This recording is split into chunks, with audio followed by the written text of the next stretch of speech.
I left Britain about a month and a half ago to get to Hubei province in China, and at the time I thought this was a really stupid decision. So I did not expect the situation that we're in now, that actually Wuhan is safer than Britain. How has China taken control of this crisis? Well, I've been living in Shanghai with Wuming for the last 3 weeks. I want to show you a bit of an insight into life here in China at the moment, and in particular 3 things the Chinese government have done to control the crisis that I think would be pretty hard in Britain. It's not all sunshine and daffodils. I'll talk a bit about the darker side at the end of the video. The Chinese government collect an immense amount of data about their citizens, and they're using it in novel ways to tackle the coronavirus. Every time Wuming and I want to leave the apartment complex, she's got to scan her face, and those images, as well as the images from all the CCTV cameras in China, of which there are about 200 million, are fed into a central database and then analysed using machine learning. So it means basically if you're in sight of a camera with about 5 on this crossroads, then it's likely that the Chinese government have analysed your face and know where you are. Another big source of data is the WeChat app. You might have heard of it.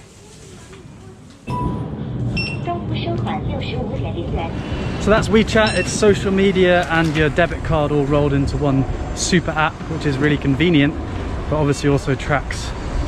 So the state know where you are, what you've bought, and what you're saying to friends. That's just the status quo, and the Chinese people generally know about this. The images you see are actually from the state media. But they're using this data to try the highest tech epidemic control ever attempted. So if you get ill in China and you go to a hospital, the hospital will register with the authorities, and the authorities will pull your name down from this big database. And they have an algorithm that will be able to tell you all the different places that you've been in the last 14 days and all the people that you might have been in contact with. So the bread that you bought with the WeChat app, the baker now will be notified that they have to self-quarantine for 14 days. And the people that you were next to on the flight, they now have to self-quarantine for the next 14 days. Every single citizen has a code, red, amber or green. I guess you are yellow. Why? Why? Because you come to Shanghai, not have 14 days. I'm a green. Safe. But if I'm yellow, shouldn't you be yellow? No, just you are yellow. Maybe next week you are green. Good. Some city only green. You can drive car on the road. If you the other colors, you can't drive on the road. Yes. This does seem to be working because you can identify and contain hotspots before they get out of control. And it means that people can continue working if they're not at a risk of contamination, and then self-isolate if they are. We're in Shanghai, which is about 500 kilometers away from Wuhan, and the city's been locked down for months now. I mean, it's beginning to come back to life a bit.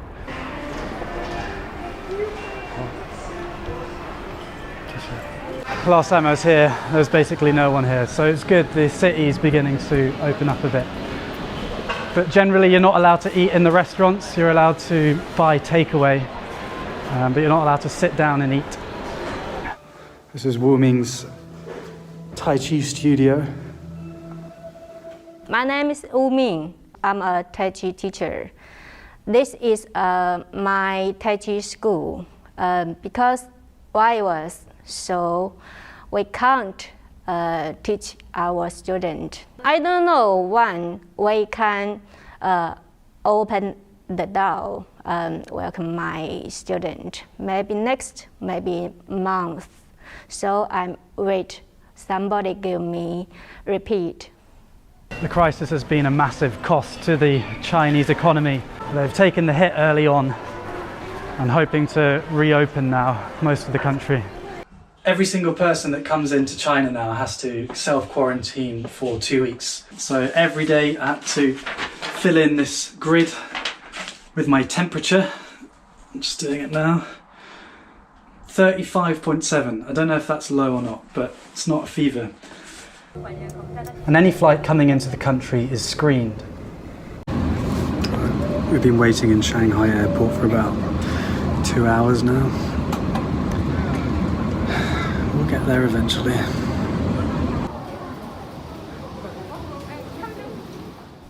Compare that to Britain, where many flights left Italy, the centre of the European outbreak. On arrival, not even temperatures were taken. Controls were even tighter in Wuhan and Hubei, where you basically weren't allowed to leave the house, and you could only drive with a special permit. It's been the most aggressive disease control attempt ever in history. And it does seem to be working, because if people stay at home, the only people they can infect are their families, and then the transmission of the virus stops. So complete lockdown, tracing those with the virus with big data, and the glue that holds it all together is the intense promotion of social solidarity. The government have framed this as a people's war against the virus. There does seem to be a coming together of China. For example, 20,000 medical workers flew into Wuhan to help with the crisis. There's moving images of the doctors, both male and female, having their hair cut because supposedly there isn't time to shower. These messages of solidarity are all over social media and big adverts like these. 加油中国 We do it. Overcoming the epidemic requires collective action and personal sacrifice, like not panic buying and staying at home when you're told to. And the Chinese state has tools like these, screens in every public space, as well as controlling social media, and that has meant that the Chinese populace has complied with the requirements to control the virus, and not only comply but feel proud about it, at least on the whole. Comparing these bold actions of the Chinese state against Britain's response, which has been wash your hands, it could make Western democracies look impotent, and that's certainly the narrative that the Chinese media are pushing. But as you've probably thought to yourself watching this video, there are downsides to these policies. I'm not going to talk about them. I'm in China to share their ancient philosophy and Tai Chi and all these wonderful things about China, and I don't want to risk anyone around me. But if you want to learn more, I would read Orwell, and I've linked some articles and videos in the description. I'd love to hear your thoughts on what we should and shouldn't take from China's experience. In this time of crisis, where I'm worrying about my loved ones like I imagine you are, I hope that we can get through this, and I hope that we remember our values, the values of freedom and mutual respect. Historically and today, these aren't the norm, and so they're precious. Thanks for watching.